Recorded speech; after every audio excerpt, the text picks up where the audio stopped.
Medicaid renewals are back on a yearly cycle in New York. If you or your loved one is a minor under the age of 18, with Medicaid handled by your county local Department of Social Services, LDSS, in New York State, outside of New York City, this video shows exactly how to complete and submit your recertification packet on time so your coverage doesn't lapse. Not sure who handles your case? You can check the LDSS directory at health.ny.gov/health_care/Medicaid/LDSS.htm. Did you know you can appoint a Medicaid authorized representative, like a care manager or a trusted person? They can help submit paperwork, respond to requests, and get notices. To do that, simply fill out the DOH 5247 form. This reduces the risk of delays, lapses in coverage, or missed renewal deadlines. We're looking at the local Department of Social Services, LDSS, recertification packet used for children under 18. Page 1 of your packet includes a notice with your case number and contact information for your local district. Page 2 displays your due date in bold and the return address. Keep the notice pages, especially the page with the return address, because local districts no longer include prepaid return envelopes. Page 3 has important instructions. Be sure to read them before you start. On page 5, be sure to confirm your child's address. Medicaid sends extremely important mail, such as renewals, approvals, and requests, so the address must be correct. If you want mail to go somewhere else, list a mailing address. Make sure you also have good phone numbers listed. In Section 2, list only the child who is renewing. And in Section 3, list other household members like parents or siblings. And when asked if they need coverage, choose No. Section 4 asks if anyone is pregnant. Again, this pertains only to the child for whom this packet is being completed, and you should answer accordingly. Section 5 asks about lost insurance since the last time you renewed. Section B asks about new insurance.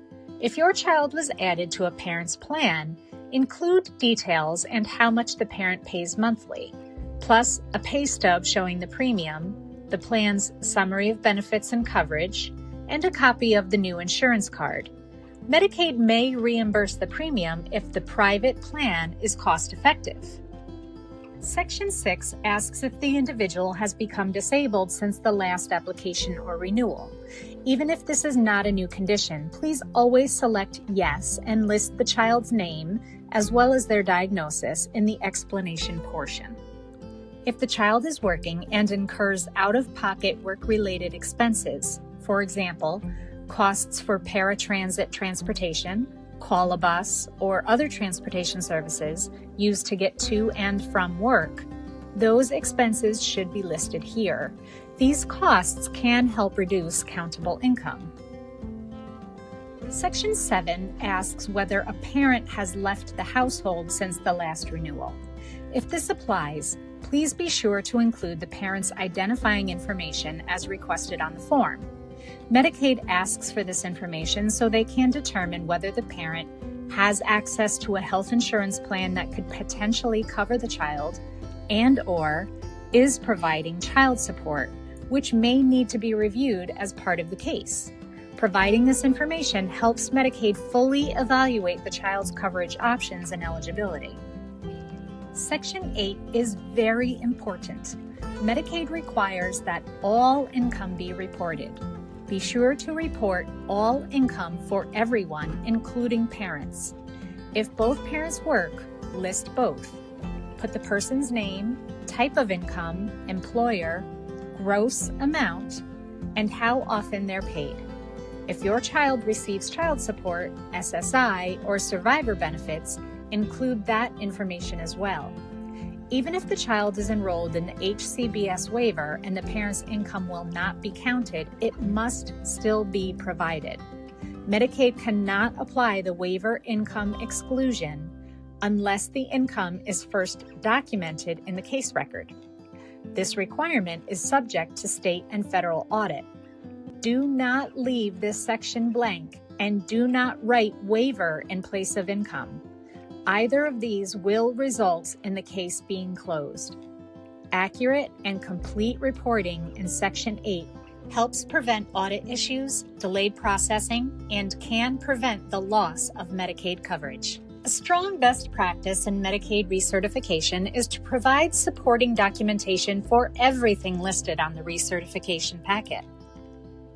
In Section 8B, if no income is reported, Medicaid is required to follow up to determine whether there is any undisclosed income. As part of this review, Medicaid may ask how the household is meeting basic living expenses if there is no money coming in. It is very important to be honest and specific in this section. If income is not being earned, you should clearly explain how you are managing financially, such as receiving help from family or friends, using personal savings, living with relatives who cover household expenses, or other lawful means of financial support. Medicaid may ask for a letter of support explaining how basic needs are met. Include the supporter's name, relationship, contact information, what support is provided, such as housing, food, utilities, transportation, and personal expenses, whether it's ongoing, and a signature or date. Being transparent protects your coverage. This section is meant to clarify your situation and not penalize you.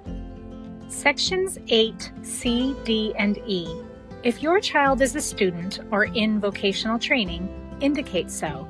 Children usually don't pay third-party premiums themselves, so that's often a no. The MBI WPD, Medicaid Buy-in for Working People with Disabilities program, is for working adults. It usually does not apply to minors. Section 9 is asking if the child's portion of the housing payment has changed. If your child lives with family, write NA. If they live in a residential setting, you should contact the provider agency and ask the provider what the child's share is. Section 10, Citizenship and Immigration. Report any changes such as becoming a U.S. citizen. Section 11, Resources that can be converted to cash. List resources owned by your child, bank accounts, stocks, bonds, and mutual funds. A 529 plan in the parent's name does not count. ABLE accounts and trusts must still be listed, even if excluded. Include the latest statements. The next part of Section 11, Spouse Information, is only for married individuals. Next, don't forget to sign. A parent or the individual must sign. Unsigned forms will not be processed. The Medicaid recertification process for children is not meant to be overly complicated. The key to a smooth renewal is providing complete and accurate information up front. If you are ever unsure whether something should be listed, please go ahead and include it. Medicaid will make the final determination. You cannot provide too much information if something is not needed. Medicaid will simply disregard it. However, underreporting can lead to requests for additional documentation, which often causes unnecessary delays and can put coverage at risk. For every recertification, please make sure the following information is clearly noted somewhere on the packet: that the child is disabled, and if the child is HCBS waiver enrolled, that they require Code 19 for CBLTC coverage. That's for community-based long-term care.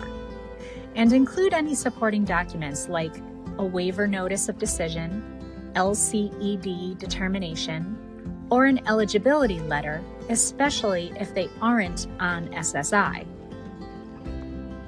The final steps. Again, make sure you sign and date the renewal, as unsigned forms will not be processed. Be sure to mail or deliver the packet by the due date to the address shown. Keep copies. Watch your mail for either approval or a request for more information, and respond quickly to avoid gaps. This process moves faster when everything is complete and clear the first time. If you receive a deferral or request for more information, respond before the deadline with exactly what is requested. If you have any questions or need follow-up support, please reach out to your care coordination organization or care manager for further assistance. Thank you and enjoy your day.